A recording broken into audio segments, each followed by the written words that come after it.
Guys, welcome to the show. We're about to start the radio show. Glad that you are here. Let's get to it.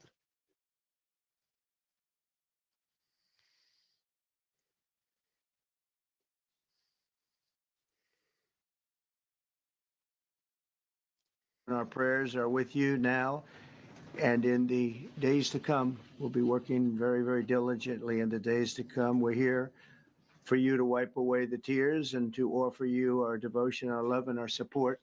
His great support. In moments like this, the differences between Americans fade to nothing compared to the bonds of affection and loyalty that unite us all, both as Americans and even as nations. We are one family, and today we are all heartbroken. We're all searching for answers. That icy Potomac, it was a cold night, cold water. We're all overcome with the grief for many who have so tragically perished, will no longer be with us.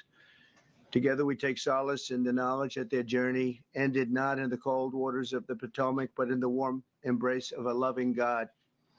We do not know what led to this crash, but we have some very strong opinions. And the president gave them some very strong opinions. Tony Katz today. Good to be with you. 833-468-8669. 833 got Tony. The president speaking just moments ago about this crash. Here's what we know in an official way. This took place last evening. This is Washington, D.C., a flight from Kansas into the Reagan National Airport, which is right there across the Potomac from Washington, D.C. It was an American Airlines flight, 64 souls on board. This plane, midair, collided with a U.S. Army Blackhawk helicopter. How this happened is unknown. There are theories aplenty, and the president actually got into some that have to do with how it is the air traffic controllers and the FAA has been acting over the last years. He had some very direct language for the former Transportation Secretary, Pete Buttigieg, including some four-letter words, or at least one that got utilized in the actual conference, this statement itself. Lots of questions about how this can happen. This is the first death from an airline collision or an airline issue in 16 years, but it is not the first time we have heard about an issue. There have been misses, near misses, things that we have reported on going on for months, if not years, regarding airline travel. But you have, at last check, no survivors from this crash, this horror that has taken place.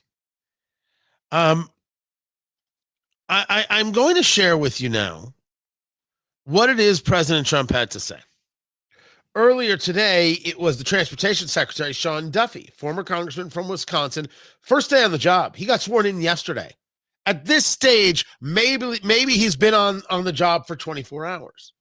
And was giving an update on what is going on, discussing the fact that they had found the fuselage inverted in 3 separate pieces. The CEO of American Airlines, Robert Isom, I-S-O-M, I believe I'm pronouncing his name correctly, stated without equivocation that the helicopter turned into the path of the commercial airliner.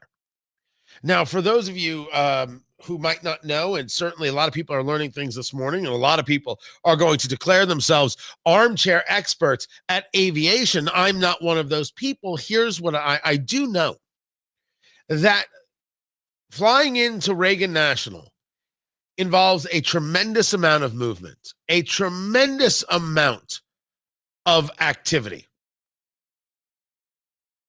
There is commercial, there is cargo, there is military aircraft, there is personal aircraft, constantly on the move. There is no busier place regarding airspace one can think of off the top of their head than Washington, D.C. It is to an extent surprising that we haven't had an issue before, but we should be understanding that pilots are very good at this. And air traffic controllers in the main are very good at this. and that the technology that is aboard any type of flying vehicle that can warn of collisions, warn of distances, warn of altitudes, these things work. And they work incredibly, incredibly well. The record that the U.S. has on flight and safety is impressive. Truly is. Is it possible that how these two airplanes were flying, meaning how they were utilizing instrumentation, was the issue? It's not strange to see a military aircraft and a commercial aircraft flying in the same airspace and close to each other. In D.C., not strange at all. The military aircraft fly down the Potomac often. If only the maneuvering of military figures and others, there was a thought that this may have been a VIP helicopter.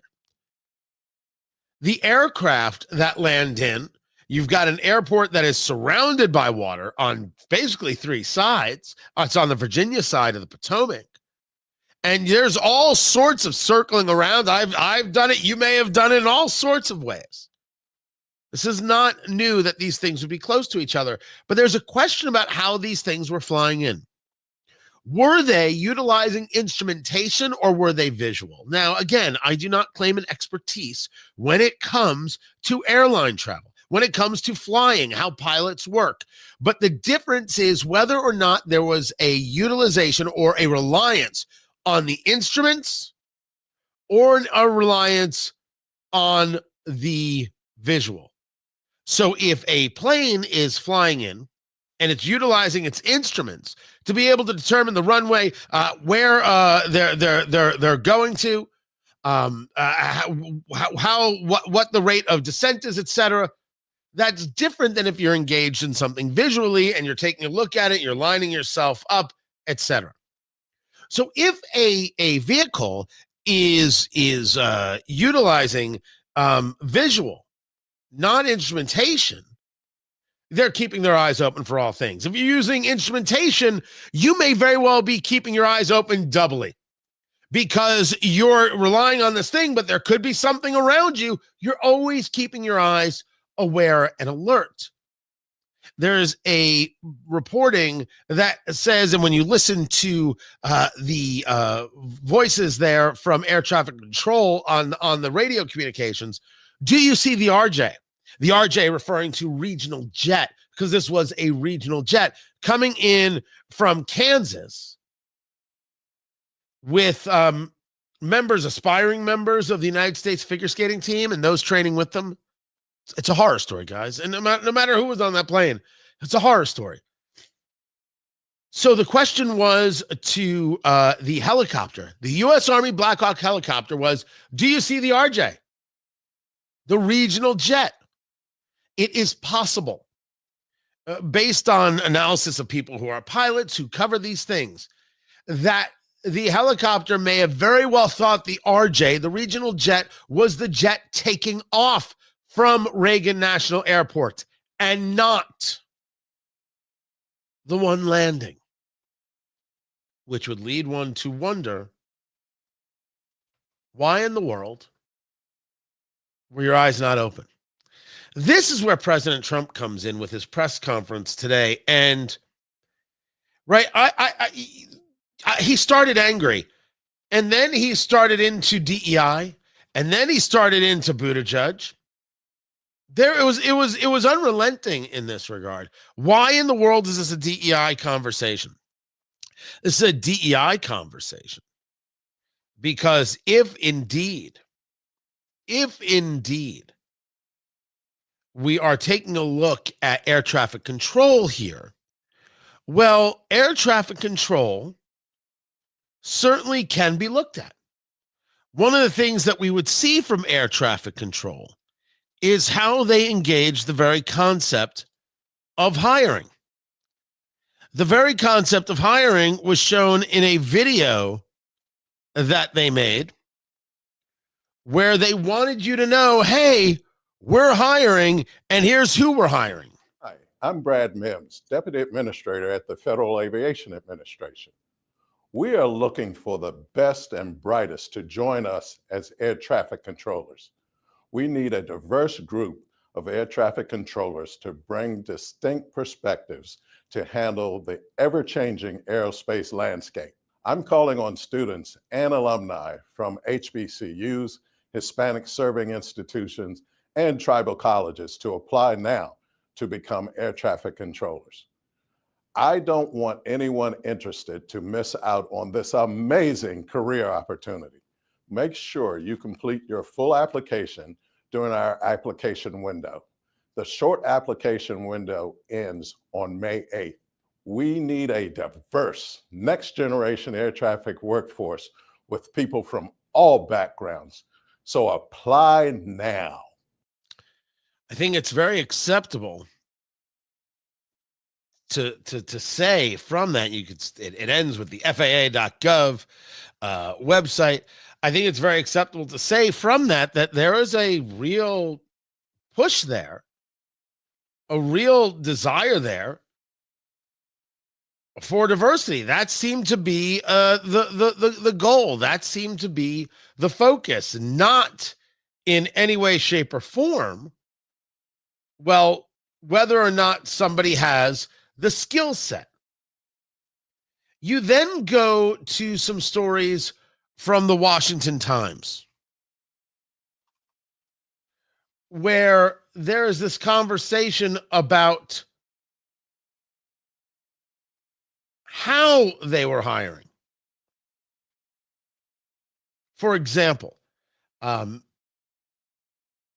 was it possible that when they were engaged in this idea of, as you just saw, diversity, they were saying no to other people?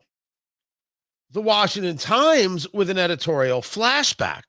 FAA turned away qualified air traffic controllers based solely on race. And the story is from this editorial, the Washington Times editorial board, going back to February of 2024. So February 1st, a year ago, near a year ago. The disturbing rise in near misses at our nation's airports is no accident. A class action lawsuit by the Mountain States Legal Foundation has amassed a trove of documents shedding new light on an Obama-era Federal Aviation Administration initiative that rejected prospective air traffic controllers based solely on their race. It's an FAA document, 2013, Controller Hiring by the Numbers. That's the name of the document. Asking how much of a change in job performance is acceptable to achieve what diversity goals. Now, you cannot read that any other way except to say, well, if you're hiring these people who are black, or these people who are this, or these people who are that, or these people who are the other, whatever it is, diversity goal you're looking for this day, it's okay to have a lower job performance? This is the question that they asked. Don't get angry with the Washington Times for noticing it. There are other stories about the type of hiring that they were looking to do. The hiring of not hiring to skill set, but hiring to quotas. This is a massive problem, if indeed this is what took place. A hiring change that led to people not as qualified. This, the president got into with seriousness in his press conference. And while that is going on, you've got Tulsi Gabbard in her confirmation hearing for DNI, Director of National Intelligence. You have Kash Patel in his hearing for FBI Director, and that has been some fireworks. And then you've got RFK Jr. on his second day of confirmation hearings. Don't lose sight of the fact through all the politics that 64 people, possibly more, lost their lives today, and that is the obscenity. And people out there will immediately say, well, it's Trump's fault. I cannot stop people from being terrible. I cannot stop them from selling their souls. I cannot stop them from being incapable to have any level of intellect. I cannot stop them from doing the things, but to ignore them and to push them to the side, to not allow them positions of power, to not allow them strength, this is where we should be. They cannot be allowed to be anywhere near these things. These things are decision-making roles, power roles, investigative roles. None of them.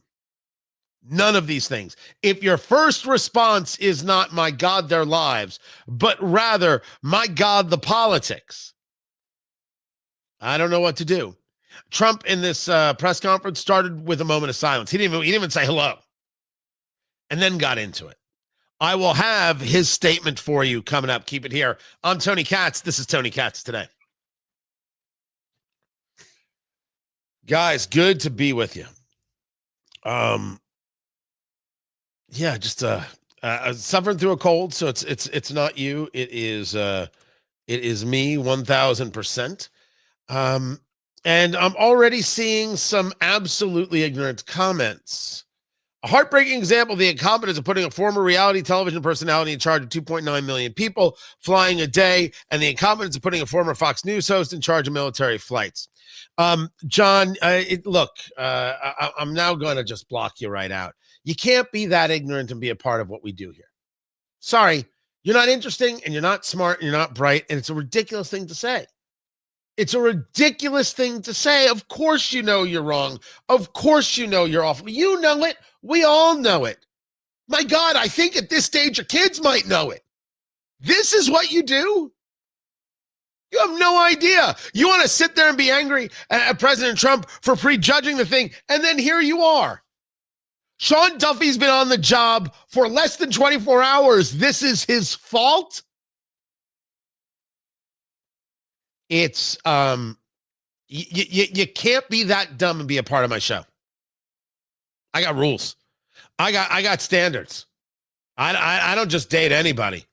No. You got to measure up. Speaking of measuring up, yet Mango Mussolini. Wait, is that the new takeoff of Orange Man Bad? Is that what that is, Producer Landon? I guess I thought.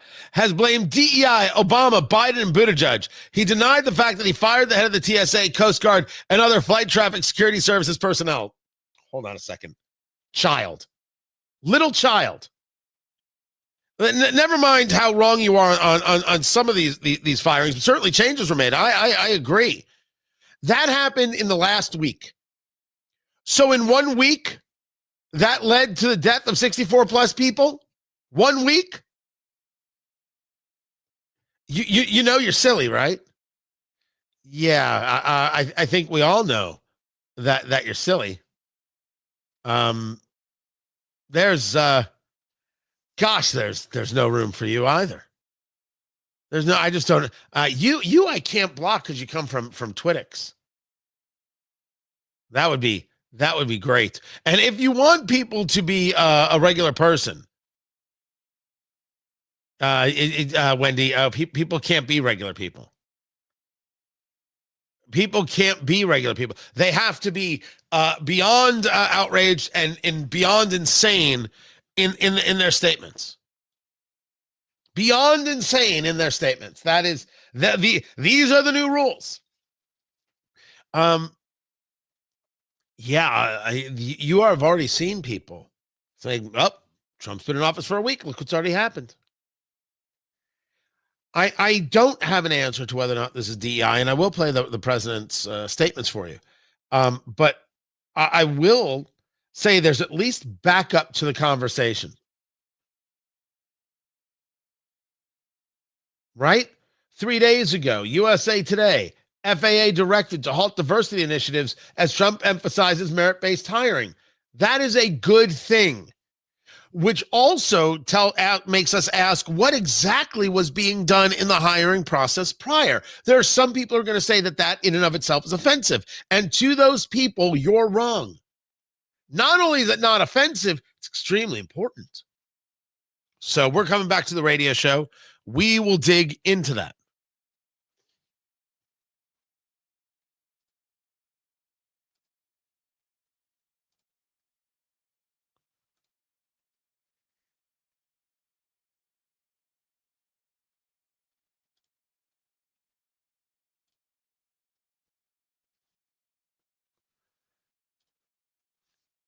The fact is, what truly unsettles my political opponents is I refuse to be their puppet. I have no love for Assad or Gaddafi or any dictator. I just hate al-Qaeda. I hate that we have leaders who cozy up to Islamist extremists, minimizing them to so-called rebels. As Jake Sullivan said to Hillary Clinton, quote, al-Qaeda is on our side in Syria. Well, Syria is now controlled by an al-Qaeda offshoot, HTS, led by an Islamist jihadist who danced in the streets on 9/11 and who was responsible for the killing of many American service members.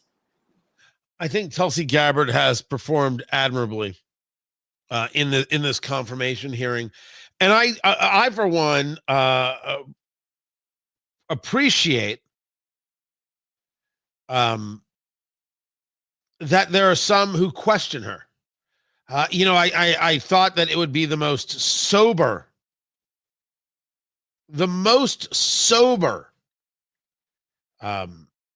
of the hearings that we would get to, and I think I was proven right on that. Tony Katz today.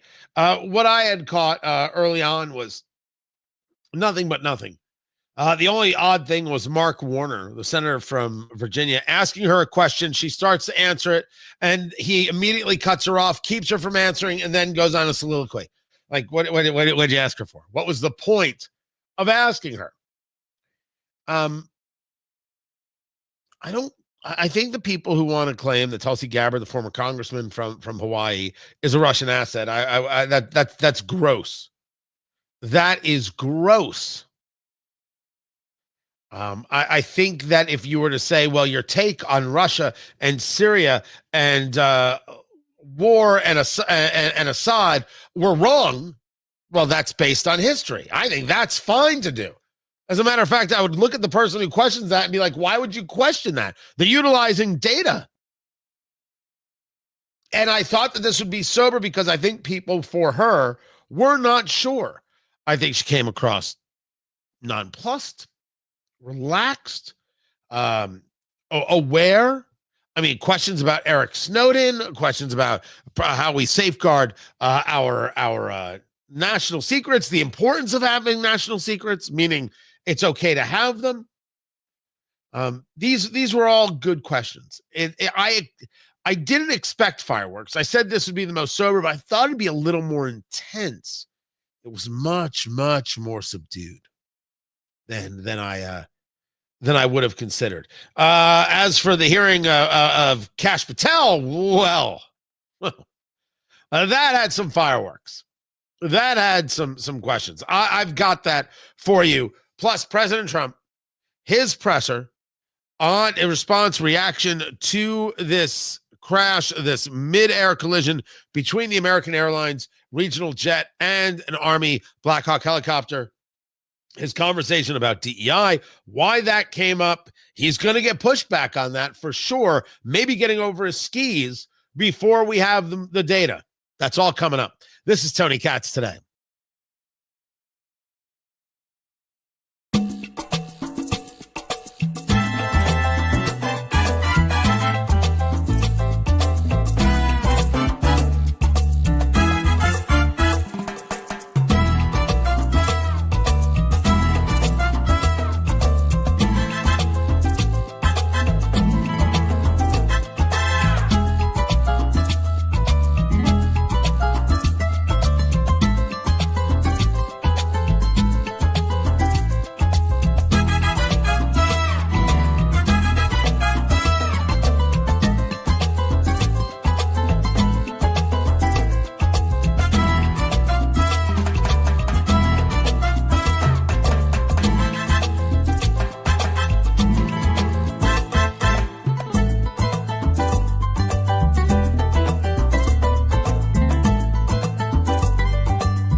That much is true. Fools will be fools. Guys, good to be with you.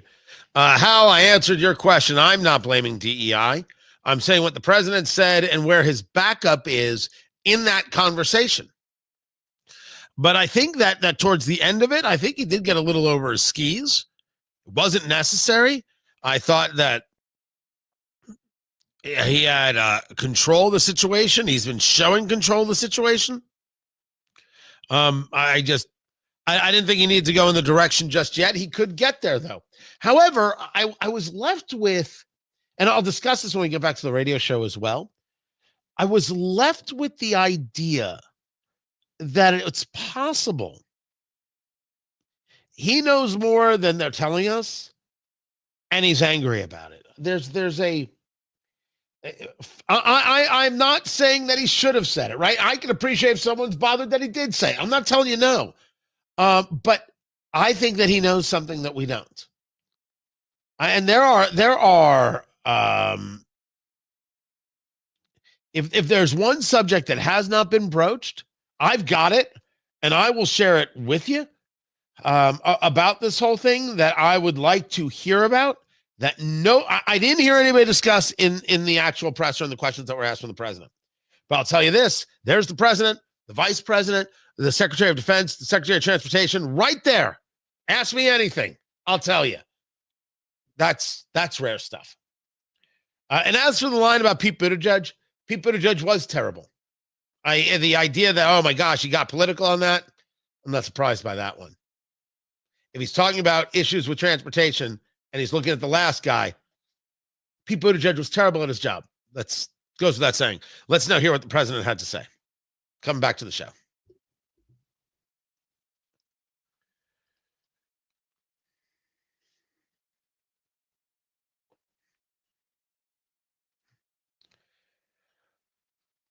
So the president spoke to the nation in the White House briefing room. The press assembled regarding this midair collision, killing over 60 people in Washington, D.C.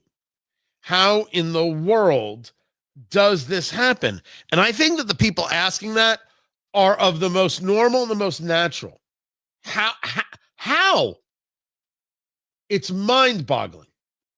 And there are questions, and there are people who've got, a philosophy, a thought to it. This, however, is being addressed in multiple ways. Not only did you have the presser, you had Pete Hegseth creating a video, speaking directly to America. Okay, here's what we know so far. It was all, there is a unique level of transparency here going on. Tony Katz today. Great to be with you. Find everything I do over at TonyKatz.com. Let's go back to President Trump. Now, he did get at least one time 4-lettery. And I'm warning my producer, Landon, finger on the dump button when he talks about the former Secretary of Transportation, Pete Buttigieg. I'm warning all my affiliates. It's the president of the United States. Don't get mad at me. I have left it there. But back to President Trump talking about this collision and these deaths. And ideas that will probably state those opinions now. Because over the years, I've watched as things like this happen, and they say, well, we're always investigating. And then the investigation, 3 years later, they announce it. We think we have some pretty good ideas. But we'll find out how this disaster occurred, and we'll ensure that nothing like this ever happens again. The FAA and the NTSB and the U.S. military will be carrying out a systematic and comprehensive investigation. Our new Secretary of Transportation, Sean Duffy, his second day on the job. When that happens, it's a rough one. We'll be working tirelessly. He's a great gentleman. The whole group these are great people, and they are working tirelessly to figure out exactly what happened. We will state certain opinions, however. I'm also immediately appointing an acting commissioner to the FAA, Christopher Rocheleau, a 22-year veteran of the agency, highly respected. Christopher, thank you very much. Appreciate it. We must have only the highest standards for those who work in our aviation system. I changed the Obama standards from very mediocre at best to extraordinary. You remember that. Only the highest aptitude. They have to be the highest intellect and psychologically superior people. Now, this goes back to that story from USA Today. FAA directed to halt diversity initiatives as Trump emphasizes merit-based hiring. There is nothing wrong with that. But clearly, as he is discussing this, he's making a statement very, very clearly that what has been happening in the FAA is questionable. That's what he's saying. I didn't think this was much to decipher. This wasn't hieroglyphics. This isn't what's the guy, a Dan Brown book, the guy who writes the books about Langdon, and he's chasing the all the symbology, the symbols and everything else, the iconography, whatever the dude's name is. I think it's Dan Brown. It's not that. This is not Indiana Jones. It didn't take much to figure it out. And these changes were already at play.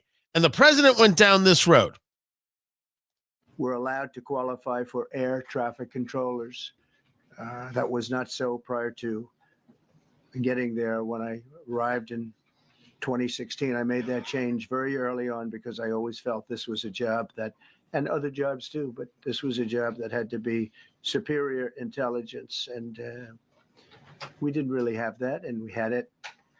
And then when I left office and Biden took over, he changed them back to lower than ever before. I put safety first. Obama, Biden, and the Democrats put policy first. Now, this goes to a conversation about whether or not standards were lowered. And I mentioned this earlier, this 2013 document from the FAA. How much of a change in job performance is acceptable to achieve what diversity goals? That is a question asked by this FAA document. Certainly, one could argue that that is stating you will accept lesser standards. The problem here is that you get into the idea that somehow the person, based on a series of characteristics, is lesser, and that, of course, is nonsense. Nonsense. It's gross. It's surreal. It's crazed. It's nuts. Of course, it's wrong. But so is hiring and lowering a standard when lives are on the line. And we discuss this when we discuss who is in the military and who's on the front lines and who's on a police force. With all due respect, if you are a 5-foot woman and 195 pounds, chances are, as a police officer, you're going to have a much harder time taking down the bad guy. And if we think that that is somehow too rude, let's take something we all saw. The 5'1" women guarding the presidential candidate and former president of the United States, Donald Trump, was a ridiculous idea at that shooting on July 13th in Pennsylvania. It was a ridiculous, terrible, awful idea, but we know that the Secret Service was focused on these things. So we have here data points to which is clearly driving the president's conversation. Now, should he be having it here? I think the people saying no, of course not. I think they've got a solid argument. This could have waited a day. This could have waited a day.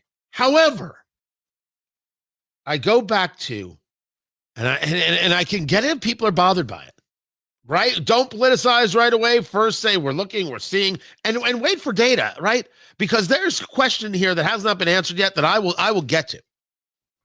We don't know how this happened yet. And the president is speaking like he does. Or really, the president is speaking like a guy who is angry as hell that it happened. He might know things that he hasn't told us, and he is lashing out at his predecessors for their failure.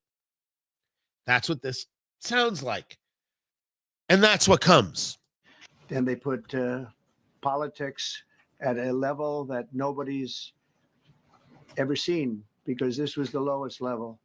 Their policy was horrible, and their politics was even worse.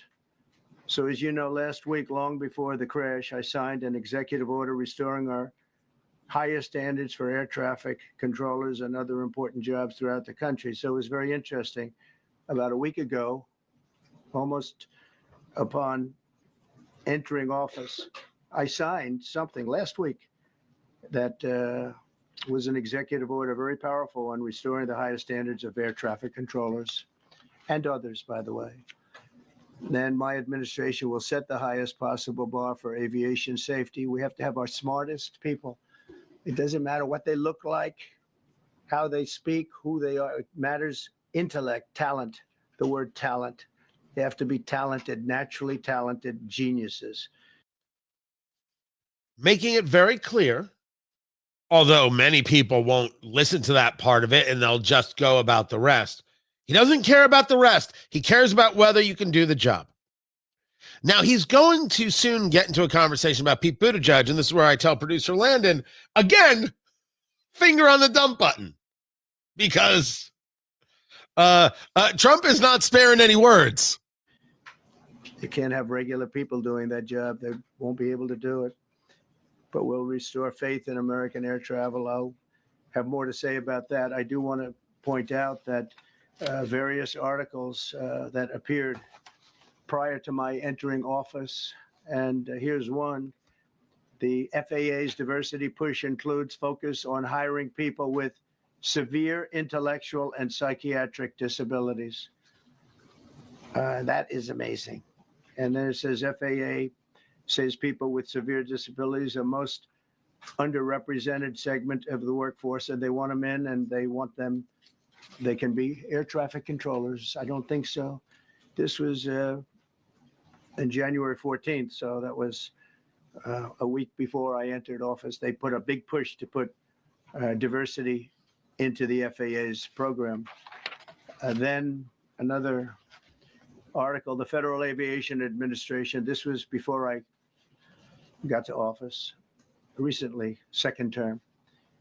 The FAA is actively recruiting workers who suffer severe intellectual disabilities, psychiatric problems, and other mental and physical conditions under a diversity and inclusion hiring initiative spelled out on the agency's website. Can you imagine? These are people. Now, the answer is no, you can't. You can't actually imagine. If the question is, should this be part of this press conference, I think it's very acceptable to say no. He's not telling us something. He's not telling us something. And people who want to say, you know, he fired the FAA director, disbanded the air safety board, with all the respect in the world, it's interesting how you're seeing people throw this blame and guilt at Trump for this horrible crash. But how dare you throw blame and guilt at someone else? Maybe the conversation is indeed about whether or not we put the best and the brightest in the spots where they are needed. How do we indeed hire? Now, I would argue that we're jumping the gun in that I don't know still what caused this crash, and I have no way of proving that DEI did this. But again, we're listening to Trump as he spoke just a little bit earlier today about this, and he continued. People that are, I mean, actually, their lives are shortened because of the stress that they have. Brilliant people have to be in those positions, and their lives are actually shortened, very substantially shortened, because of the stress, where you have many, many planes coming into one target, and you need a very special talent and a very special genius to be able to do it.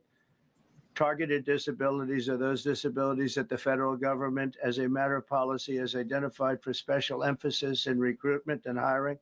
The FAA's website states they include hearing, vision, missing extremities, partial paralysis, complete paralysis, epilepsy, severe intellectual disability, psychiatric disability, and dwarfism all qualify for the position of a controller of airplanes pouring into our country, pouring into a little spot, a little dot on the map, a little runway.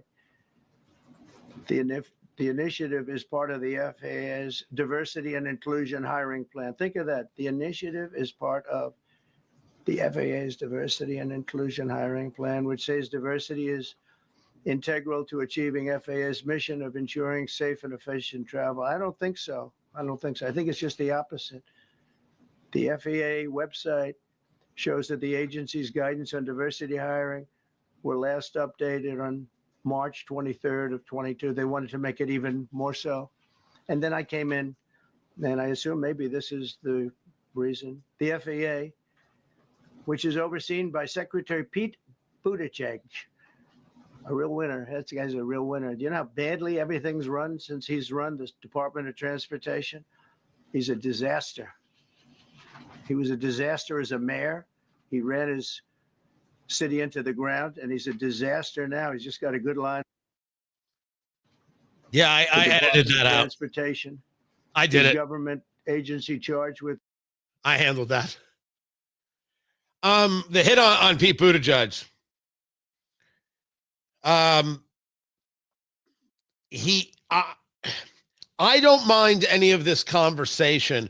I would have argued that that conversation could have happened later in the day. That's all. But he's trying to say something, and he's saying it. What exactly are we doing? With all due respect to anybody who's blind, maybe air traffic controller isn't the job for you. If you're 5'2", I don't think you should be the center for the New York Knicks. There's just reality. And it's very often we see the progressive left saying, to hell with reality. What about our dreams? And this is what the president is addressing here. And I think there are people who will be very, very struck by this and say, I'm glad he's saying this. I'm fine with him saying it. Could have said it tomorrow. Could have said it later today. I think that that's an acceptable response. That said, something happened here. We got to find out what. I'm Tony Katz.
Now you can break it again. Sorry, I was talking to producer Landon right there. Some people asking, would you feel safe flying? And the answer is, good question. Trump just told you that we're not hiring the best and the brightest. Would you fly?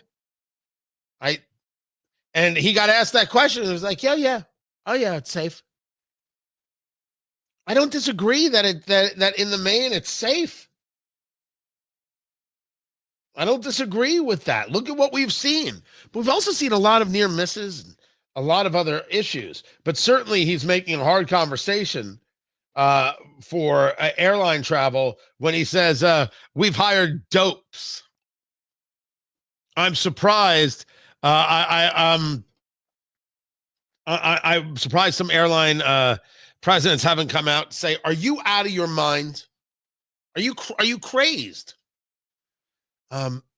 Pilots are really good. They really and truly are really, really good.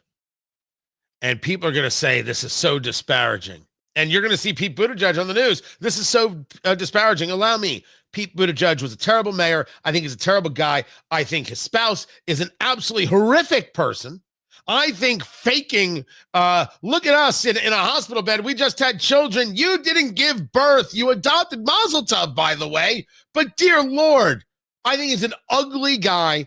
I think that he's a smarmy guy. I thought so when he was in Indiana. I thought so when he was with transportation. I think so now that he moved to Michigan, and they may run him for Senate now that Gary Peters is not running for re-election. Terrible dude. Lacking intellectual heft. I apologize for nothing on this subject. Zero. Not impressed with that man. Can't even believe anybody would be impressed with that man. So he'll be on the news tonight, and he should get picked apart. Problem with the ports, problem with East Palestine. Dear Lord, what about the cargo ship in Baltimore? All his watch. And then taking a month off for paternity leave for some reason. My kids were born, I took a week off each, but I worked for myself at the time. So, Buttigieg has never been a grown-up. We'll get back to the show. Then we've got a break, and then we're going to get into Kash Patel and RFK and Tulsi Gabbard and their hearings. That's all coming up, so keep it here.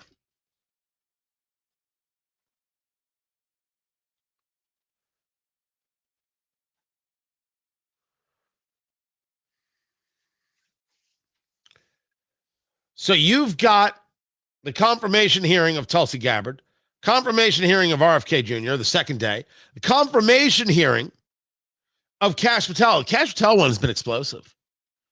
It has. I think Tulsi Gabbard is going to get confirmed. I think, well, I don't want it. I think RFK will get confirmed. People have been like, Kash Patel's never going to get confirmed. I'm sorry. I haven't seen a Republican have an issue. I don't know. I think he can get more votes than Hegseth. Maybe I'm wrong, but I am appreciative of the way he presented himself in his hearing. I have got the clips. I have got the focus. I will have it all for you. Find everything I do at TonyKatz.com. This is Tony Katz Today. I'm not. What needs to be looked into, Michaela? The crash? Because I agree. I agree. It needs to be looked into. I have a ton of questions. Did I mention it's a ton of questions? Is what I've got.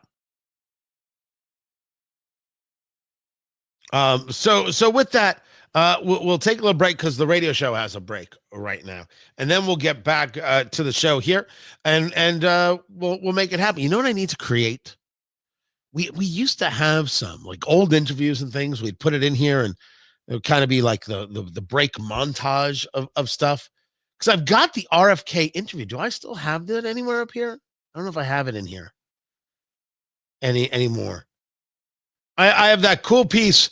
So if you never saw, I had done an interview like 2 years ago with Matthew Whitaker, who I like a lot. He was the former acting attorney general under Trump, and he was at CPAC, the Conservative Political Action Conference, and I was there, and he was there with Kash Patel. Talk about seeing the future. Kash is amazing. He's a former terrorism prosecutor. Trump brought him in on NSC to work on counterterrorism measures. He then was the chief of staff with Rick Grinnell when Rick became ODNI, and then he went to be Chris Miller's chief of staff when he was at DOD. The only job I didn't get that I wanted to be was Matt Whitaker's chief of staff, but it was taken. Some have rumored that he would be the next FBI director of the Trump administration, but I don't want to start those kind of things on national radio, Tony. Well, yeah, well, it's a bit late for that. Whoa. That's pretty cool. That's pretty cool, if you ask me. So stay here, relax. We have got some lovely listening elevator music to go, and we'll be right back.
Yes, I do, producer Landon. Welcome back, everybody.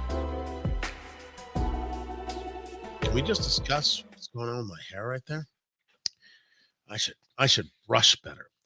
Tony Katz, good to be with you. The show is called Tony Katz Today. I am just outside of Indianapolis, Indiana. That's where I broadcast from. And we have a tremendous amount to get to, of course, talking about this crash and President Trump's press conference that just took place, this DEI conversation. But I said I would get into the question that I can't imagine I'm the first person to ask this, right? With this crash, you have a helicopter fly into a plane? Tell me I'm the only person who's going to ask this question. We're coming back to the radio show. If you don't know, we do a radio show as well. We're based here, as I said, in Indianapolis. We're heard across Indiana, other parts of the country, and growing. So we're going to wait for them to come back and join us, and then we'll get into the question, which I may get yelled at for. First, we're going to get into some of the Kash Patel hearing. That's coming up. So glad you guys are here. Follow me at TonyKatz.com and everywhere you find it, Tony Katz or Tony Katz Radio. Let's go.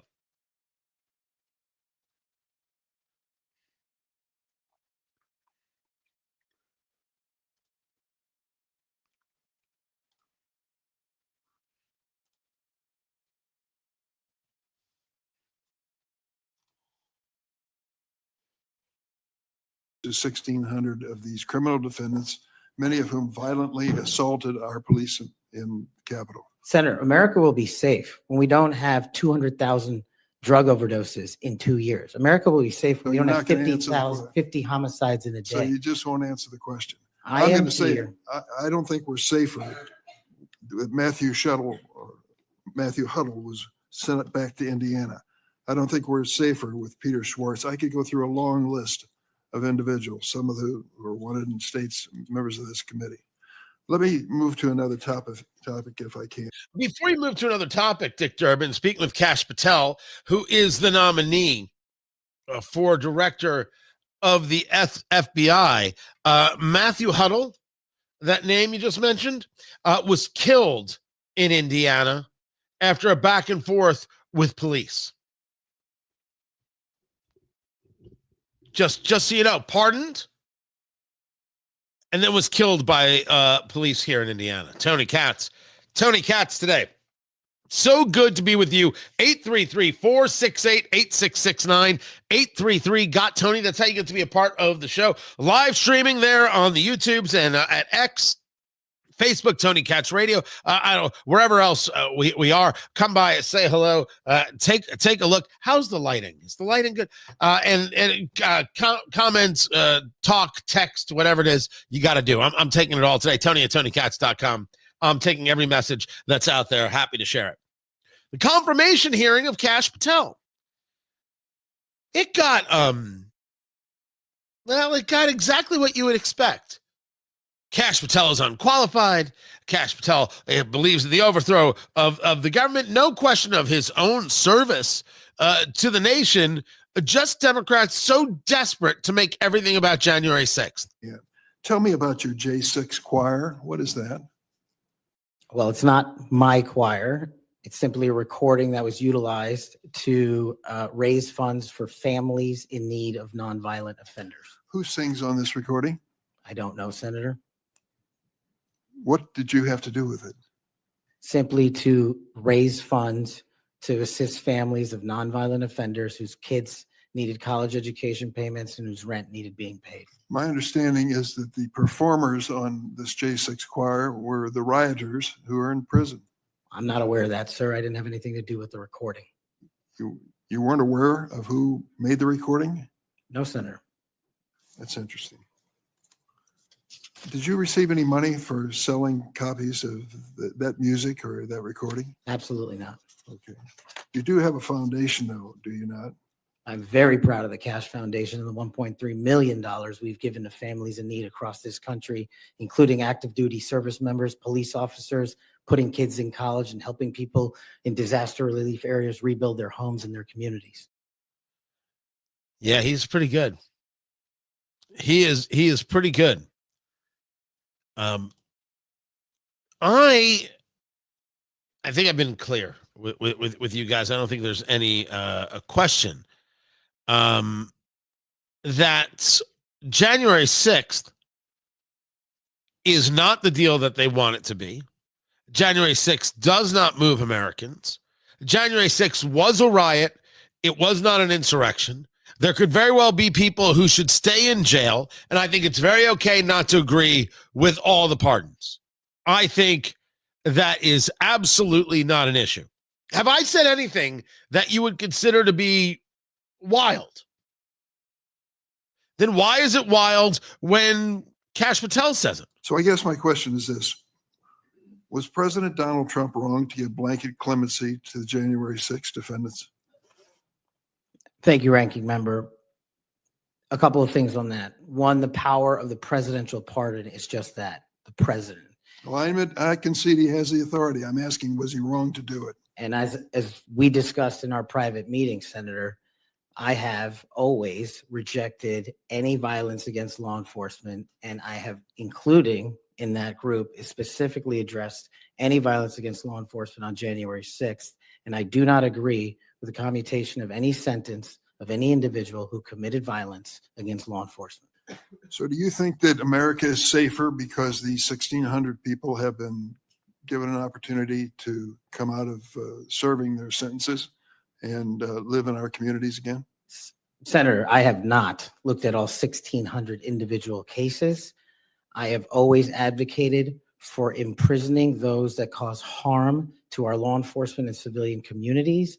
I also believe America is not safer because President Biden's commutation of a man who murdered 2 FBI agents, Agent Kohler's and Williams' family, deserve better than to have the man that point blank range fired a shotgun into their heads and murdered them released from prison.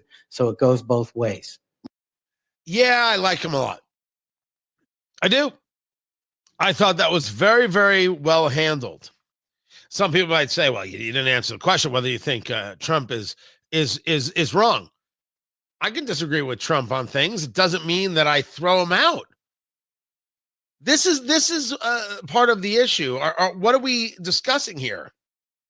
I think for you and I, because we are not by nature idolaters, we can easily be like, well, I don't agree with that, but I agree with these 9 other things. So I'm going to vote for the dude. And when he does something I don't like, I'll be like, oh, that sucks. Look at these 9 other things that he did. That's amazing. Oh my gosh. Can't believe that thing he did over here. But have you seen this? I mean, look at that. This is incredible. I don't have pets. I have kids. I don't have pets. Let's say you got a pet. Let's say you got a puppy. You got a little puppy. I don't know what kind it is. It's a schnauzer. What do I know? What do I know from puppies, right? The only thing I know about dogs is that every Thanksgiving the dog show comes on TV and my kids bet on it. And it has become a thing. I want to say for the record, you can blame me if you want. This is my wife's doing. She's a bad influence. And the kids, they've got the whiteboard out and they're creating boxes, and you can do like, you can bet on win, place, show. You can do like whatever breed, the overall, whatever it is you want. They got everything. They're taking side action. There's nothing that they won't do on this. So that's the amount I know about puppies. Let's say you have a puppy, though. You get a puppy, and the kids get the puppy, and there's tears because there's love for the puppy, and there's cuddling of the puppy, and then everyone's taking the puppy out for a walk, so they're getting a good exercise, and then you're talking to your kids about the puppy, so there's communication going on in the family. All these great things are going on with the puppy, and then the puppy, giant poop right there in the living room. I ask you this, Senator Dick Durbin, do you throw out the puppy?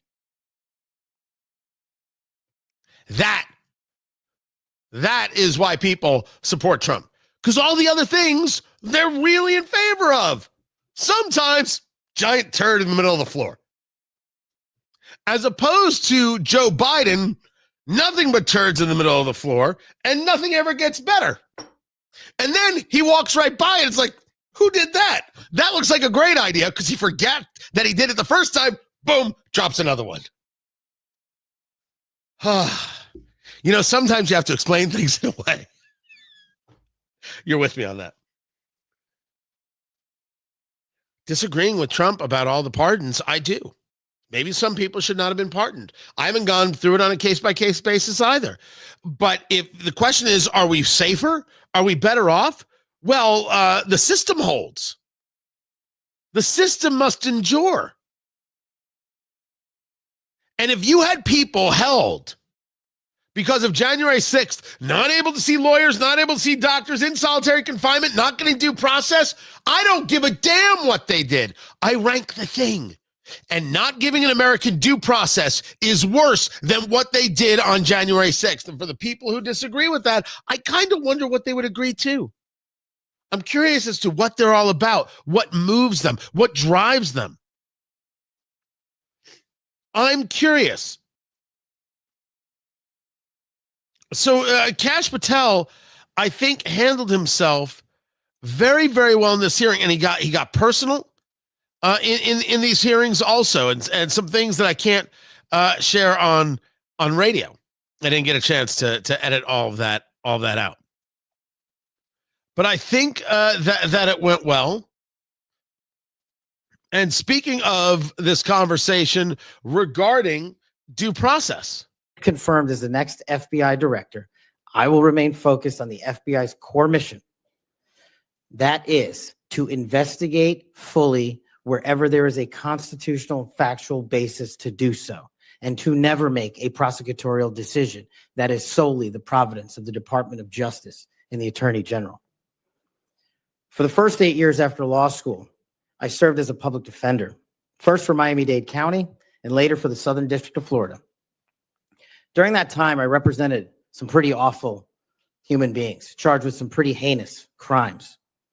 But what I learned there was the core value that has been enshrined in me since, that due process must be provided without bias to all Americans. And if we cannot provide due process to the worst, then there can be no due process for anyone. And our constitutional republic fails. But I battled on that hill for that due process. Absolute fact. Yeah, I think he did well. I do. I think that he handled this well. I expect his confirmation. And I expect for the right people to be very concerned that he is he's getting the gig. I expect them to be concerned about what it is he discovers, he finds out, and he shares with the rest of us. I want them to be concerned. Then again, if they're engaged in some of these activities, I want to know about it. As for Robert F. Kennedy Jr., I don't know what's going to take place. I make the assumption that his confirmation will be there because the commentaries of people like Senator Raphael Warnock are just so incredibly weak. And the ways in which he is focused on that has actually had life and death consequences for the people of Samoa and in other places. I'm deeply troubled about what he thinks about the work of the CDC and the 10,000 Georgians who work there and how important their work is to keeping all of us safe. We are dealing right now. Whoa. Hold on a second. The reason not to confirm, I don't even want him. I'm on record. I do not want Robert F. Kennedy Jr. But you don't confirm him because he might fire some people from the CDC, and you have 10,000 Georgians, Raphael Warnock, the senator from Georgia, who work for the CDC and they'll be out of a job. That is no reason to not confirm somebody. He'll fire people in my district. It's a government job. Maybe there shouldn't be government jobs like this, that many. Maybe 10,000 people working for the CDC in Georgia alone is just too many. What kind of crazy is that? That is not an argument. I'm not going to let this guy have the position because it'll look like I'm not creating enough jobs in Georgia. That is weak stuff. But he gets nuttier. with bird flu. And we need someone who's going to be focused on the science, who actually believes in science, and will do everything that they can do to support the important work of the CDC. It's something that all of us need. And when these pandemics show up, they don't ask, are you a Democrat or a Republican? I'm sorry. Were you trying to convince us about science?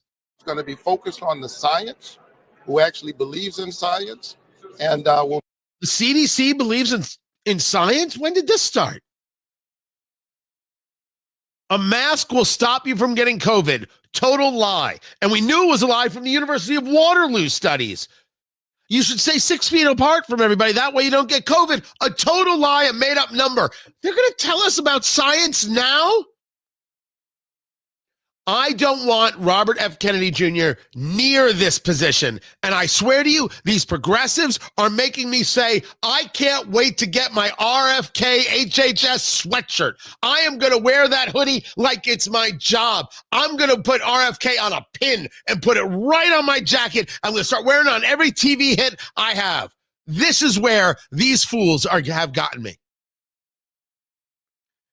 He had that conversation on CNN with Jake Tapper. You know what Jake Tapper did? He just, Hold on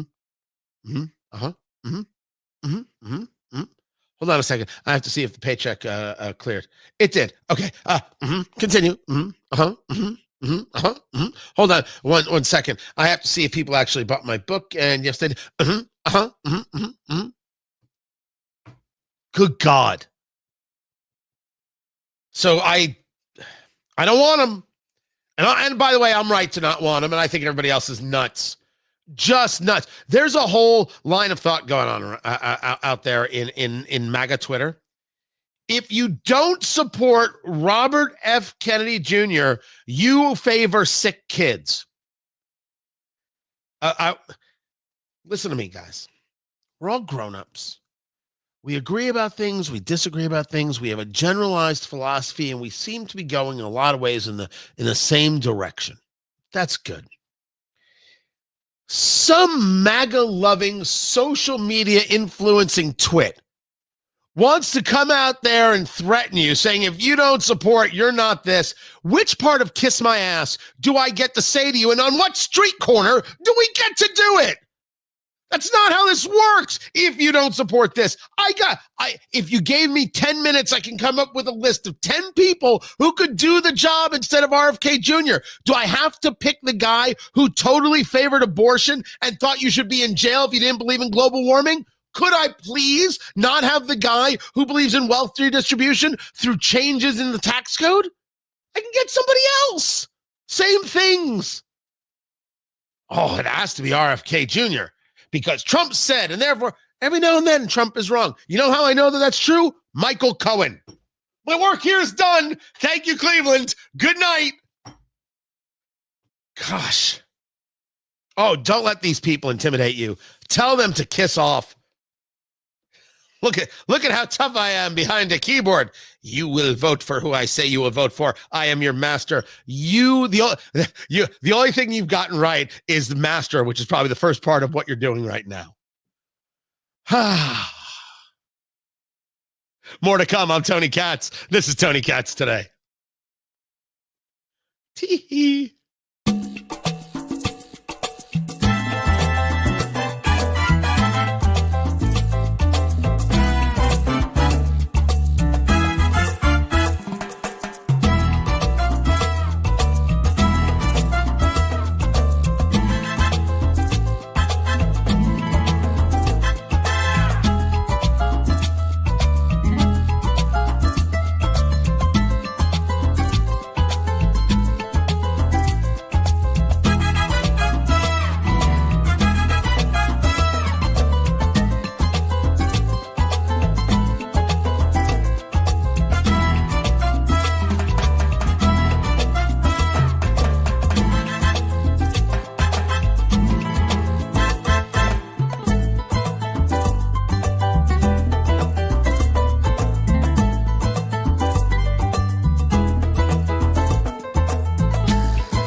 I'll get to this later, but like, is everyone sick?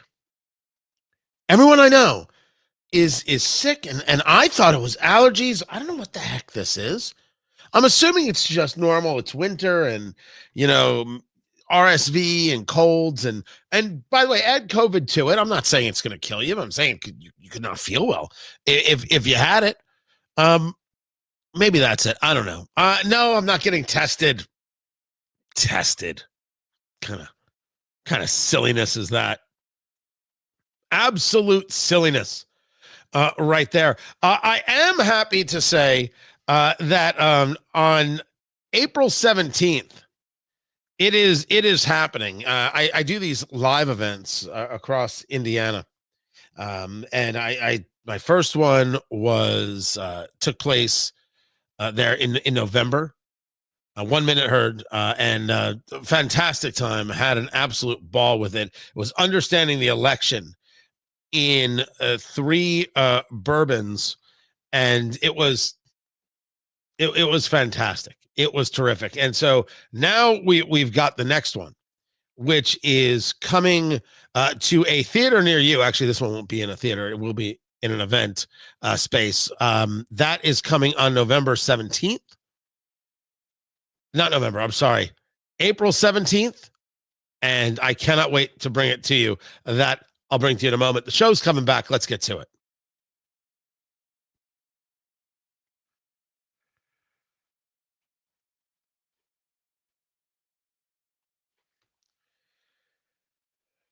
Robert F. Kennedy Jr., with everything going on with the airline crash and the collision, with the confirmation of Tulsi Gabbard, the confirmation of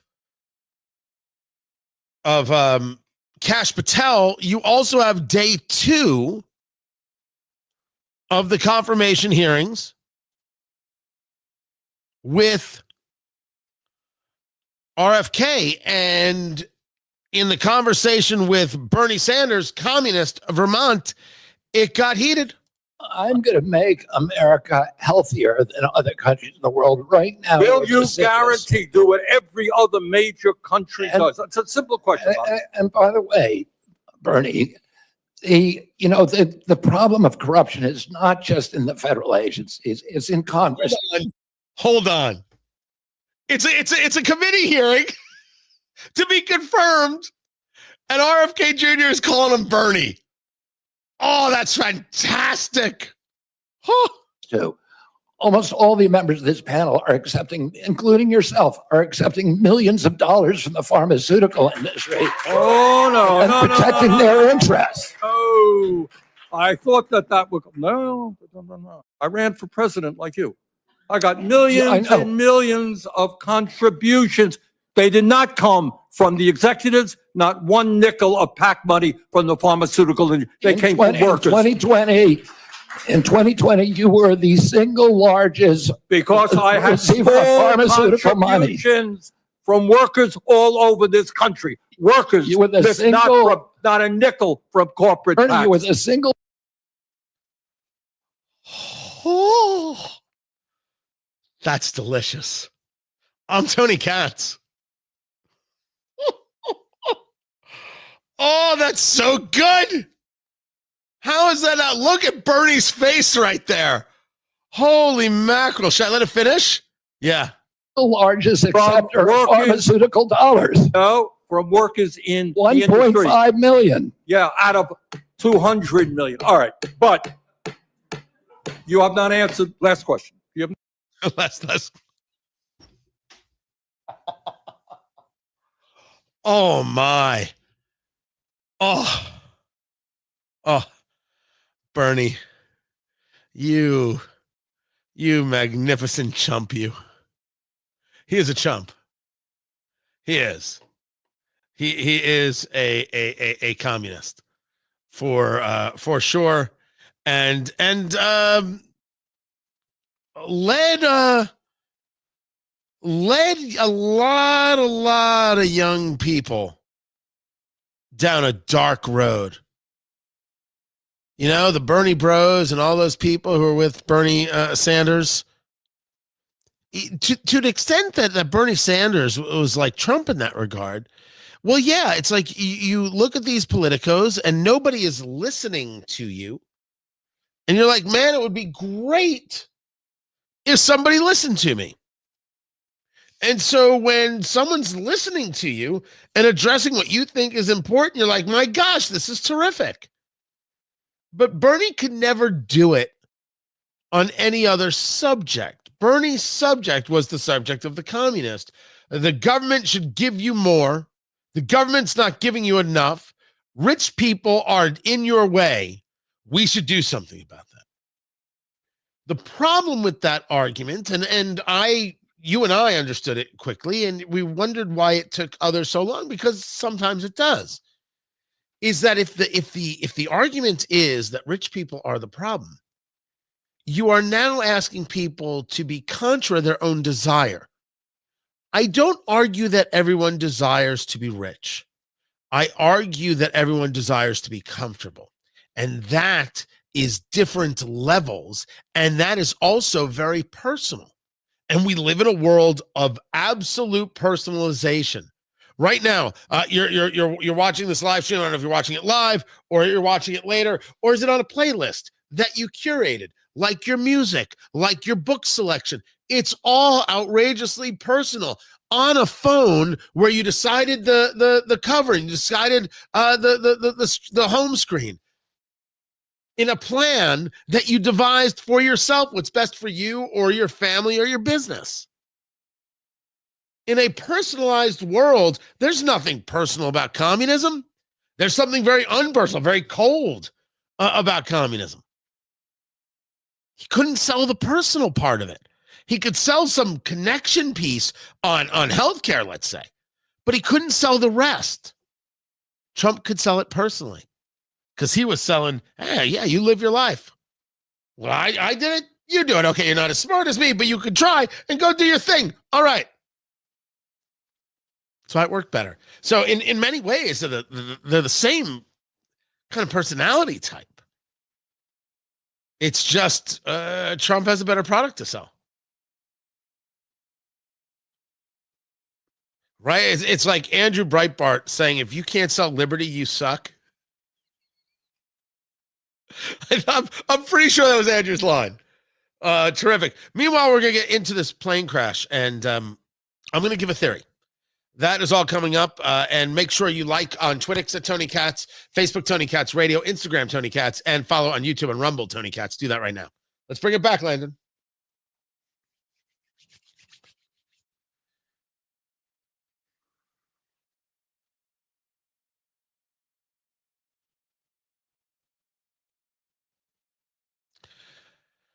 Scott Bessent is the Treasury Secretary, and as we know, someone took Molotov cocktails and other weapons to try and kill him and do harm to him and Pete Hegseth and other members of Trump's cabinet. Tony Katz today. Good to be with you.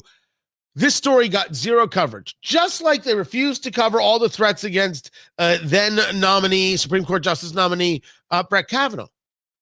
Because they didn't care if Kavanaugh and Gorsuch got threatened or Amy Coney Barrett. They were fine with it. Good.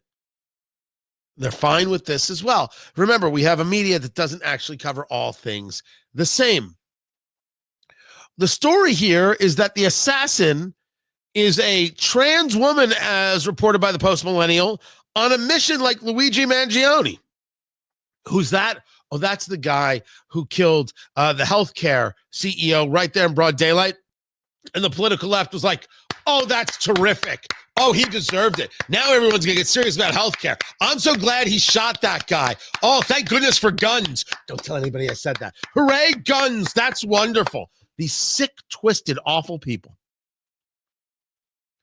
This guy, his name is Ryan Michael Riley, and wanted to be known as Riley Jane.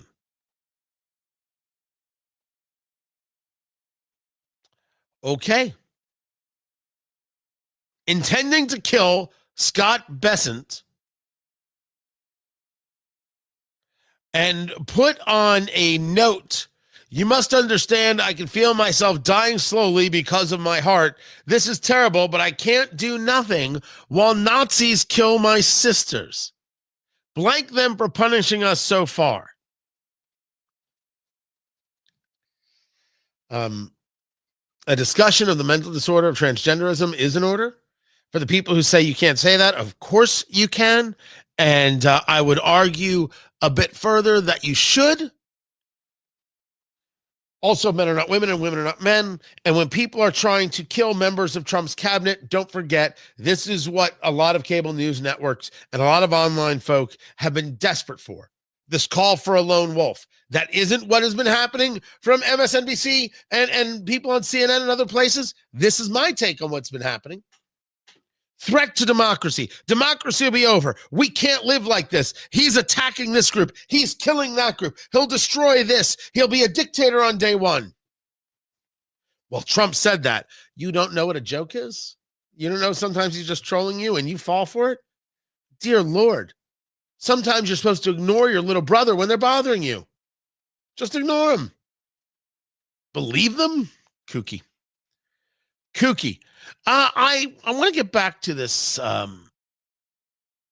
airplane disaster. And I want to put forth to you an idea. Theory? Conspiracy? No, I don't want to make light of it. I'm only asking the question. We saw that President Trump was very, very, very direct in his conversation regarding this midair collision between the American Airlines passenger jet, regional jet, 64 souls on board, and this U.S. Army Blackhawk helicopter.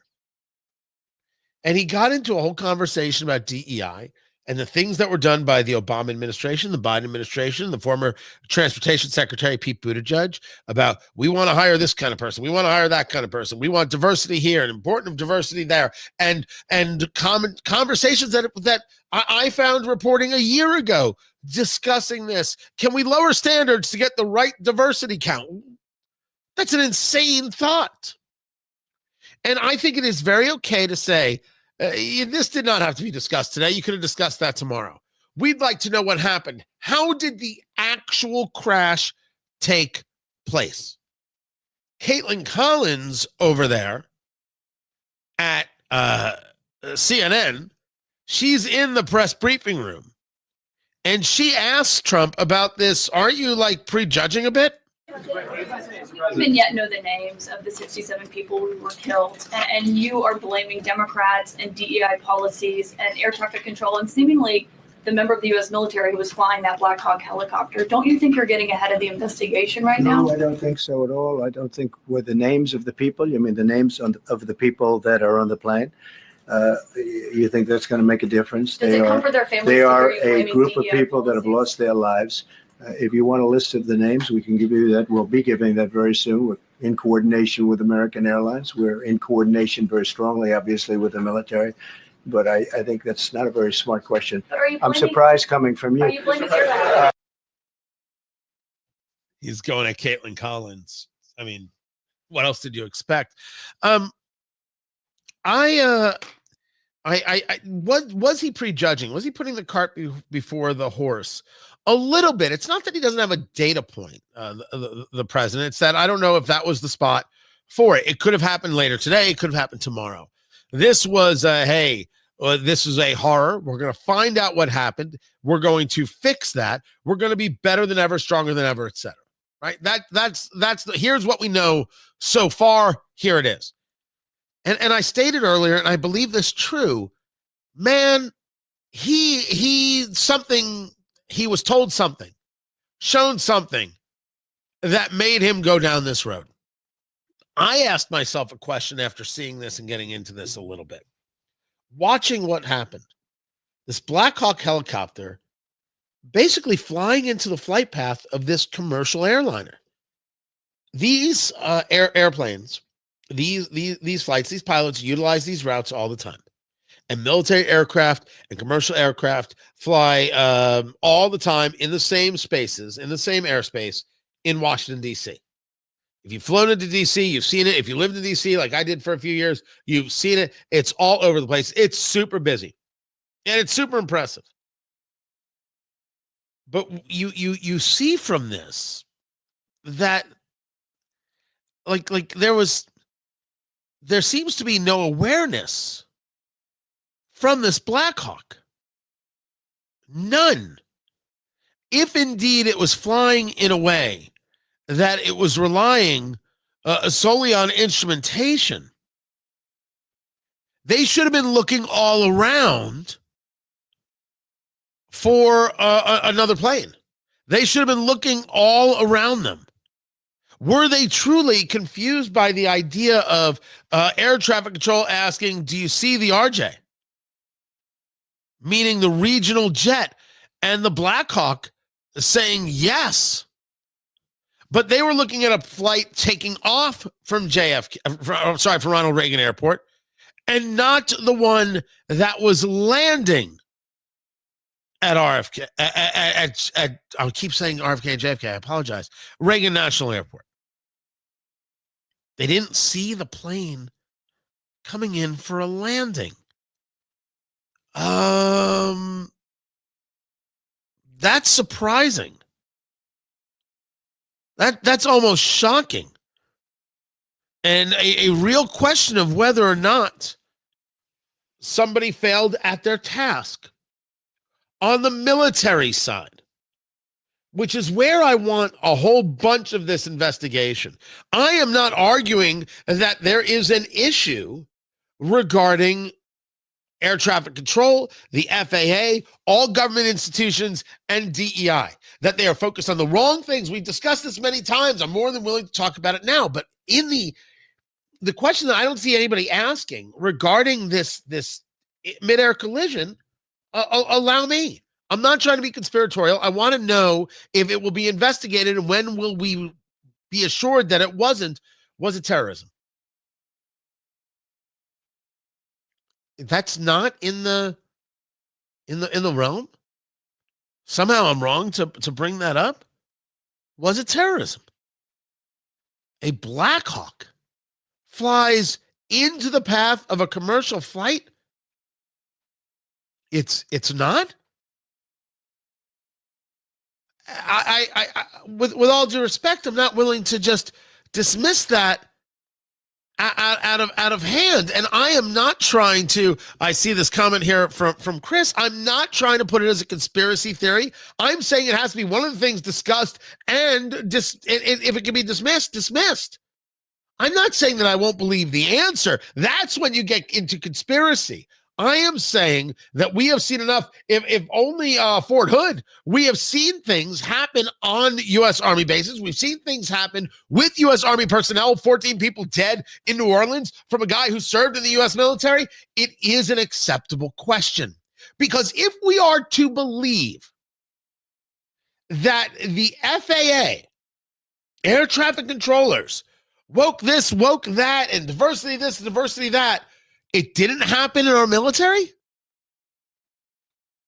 Am I the only guy who remembers the guy graduating from was it West Point? It wasn't the Citadel. I think it was West Point. And he's got his hat next to him, and in the hat, he's got a little message that says communism will win. Do you remember that, dude? Yeah, I've never looked at the military the same. I've never looked at these issues the same. I will ask every tough question there is. The idea that the helicopter, this is a comment from a guy who I think is a pilot, that indeed the helicopter was told to look for the regional jet, the commercial jet. They saw a different plane, but they said they saw it because they saw a different regional jet. And they went to pass behind it. So here's a plane taking off. They went behind it, and it is coming another regional jet that they never saw. And that was the end of that, which would make me wonder what the regional jet was looking at when this was happening. Did they have any warnings going off? I think it's right to say that there are questions because it seems that every safeguard in the world here failed with magnificence, including, did you see the regional jet? Which regional jet? Tower? I'm not an expert here. I would think that'd be a question that would get out. Which regional jet are you referring to? From a layman, sounds like a thing that would be asked as opposed to something that would be assumed. I wouldn't assume that you make assumptions in the middle of the sky. But I don't think I'm wrong to ask the question, is it terrorism? What I want to know is whether or not they've looked into it and what they concluded. Everything about this is super weird. And I think more importantly, everything about this crash is unsettling. You can tell me airline travel is safe. You can tell me all you want, but I think you're going to have a lot of Americans say, oh, so first I have to go through TSA and now this?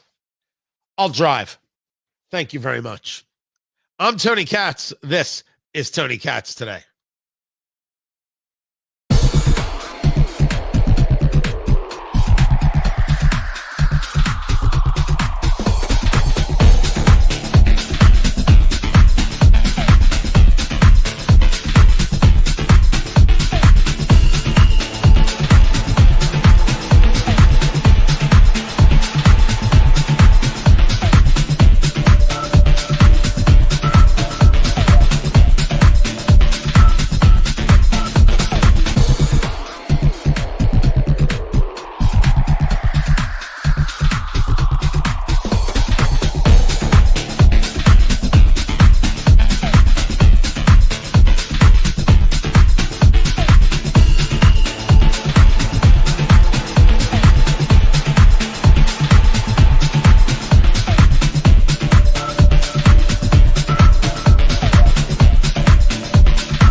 Well, that's enough of that.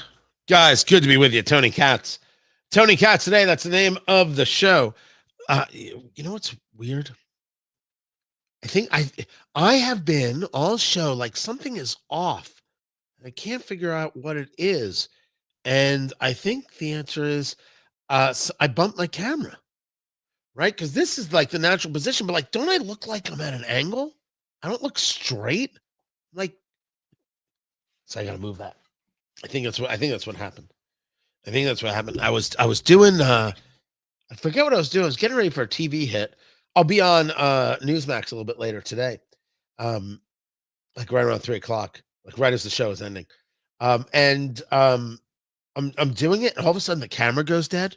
Like I'm getting the bars, like the color bars. I'm like, what is happening? And I've got another camera. I'm replacing cameras, and all right, kind of still not working. The wire went bad. I'm like, how? I plug it in. It's wire. It doesn't really do anything. The wire went bad. I don't even know how it's possible. Very, very weird.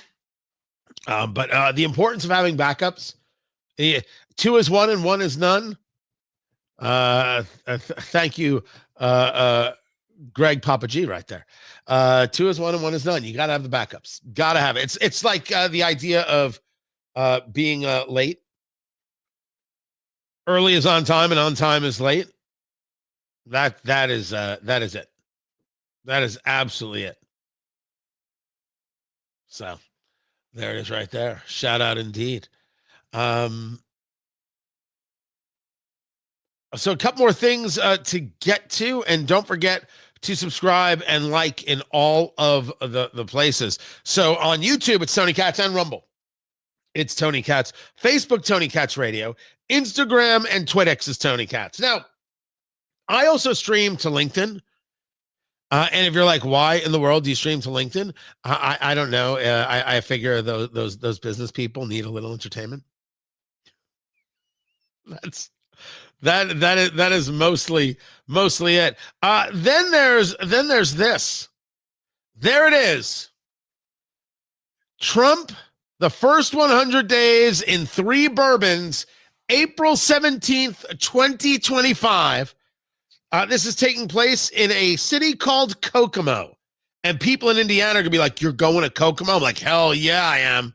Are you going there for the hip hugger? That's a strip club. The answer is no. We're just doing it there. I cannot wait. Trump, the first 100 days in 3 bourbons. It is going to be fantastic. Cannot wait to bring that show to you. It's going to be spectacular, peoples. Spectacular. Meanwhile, let me bring you this.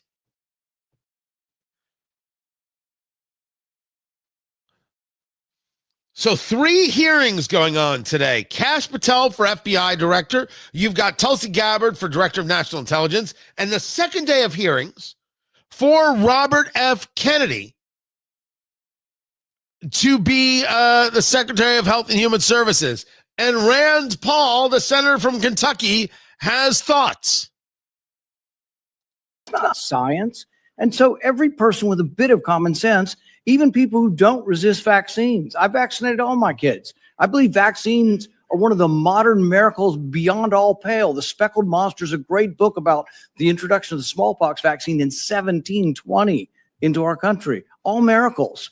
But I'm not a one-size-fits-all. It's not all or nothing. I chose to wait on my hepatitis B vaccine, and we did it when they went to school. Does that make me an awful person? Does that make me an anti-vaxxer because I questioned the government dictate of whether I do it? And I'm not speaking for anybody else. I'm only speaking for myself. But for goodness sakes, let's have an honest debate about these things. The COVID vaccine. If you ask me my opinion, the reporters run up and down the hall and they say, you still anti-vaccine?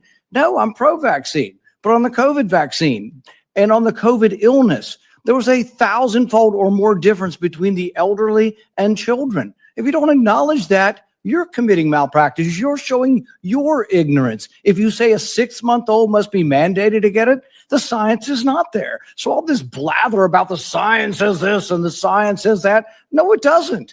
The science actually shows that no healthy child in America died from COVID. Look it up. No healthy child died from COVID. And so the thing is that it's 1,000-fold greater. So if you ask me my advice as a physician, if you were 65 or older or overweight and some other conditions, I would have said, hell yes, I'd take the COVID vaccine. The risks of the disease were real and much greater than the vaccine. But if you ask me, should my healthy 6-month-old get it? See, these are the nuances you're unwilling to talk about because. Yes. Oh, dear God, I need a cigarette after hearing that. Yes. Good Lord. Was that so hard for people? One size fits all is complete and total garbage.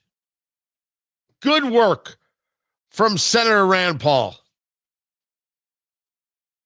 Meanwhile, there's more about this crash to discuss. And Trump is angry with Jerome Powell. Exactly as you knew it was going to go. You knew it. It's not even a question. Find everything at TonyKatz.com. This is Tony Katz today. Good Lord. Do you want to hear the rest of that? Do you want to hear? I'll play the rest of it right here for you. There's such a belief in submission. Submit to the government. Do what you're told. There is no discussion. There ought to be a debate. You're not going to let him have the debate because you're just going to criticize and say, it is this and admit to it, or we're not going to appoint you. But it's more complicated than that. And this is why people distrust government, because you're unwilling to have these conversations. And go home, ask your Democrat young mothers, your Republican young mothers, if they're vaccinating their kid for hepatitis B, and they're like, well, do I have to do it on day one? It's this precious little baby. Is there science to say you shouldn't do it? Probably not, but it's my kid. It's like, there isn't clear-cut science saying not to. But on autism, there's no good science of anything to show what causes autism. We don't know. It's a profound disease. I know many moms here and dads who have kids with autism. I know them personally. I've met their kids. But the thing is they saw their kids developing completely normal, maybe speaking 100 words go to no words at about 15 months of age. Now, there isn't proof. There isn't proof that the vaccines cause it. That's true. There isn't proof that it causes it, but we don't know what causes it yet. So shouldn't we be at least open-minded? We take 72 vaccines. Yes, yes, yes, yes. Oh, oh, oh, oh, God. Oh, yes. Yep.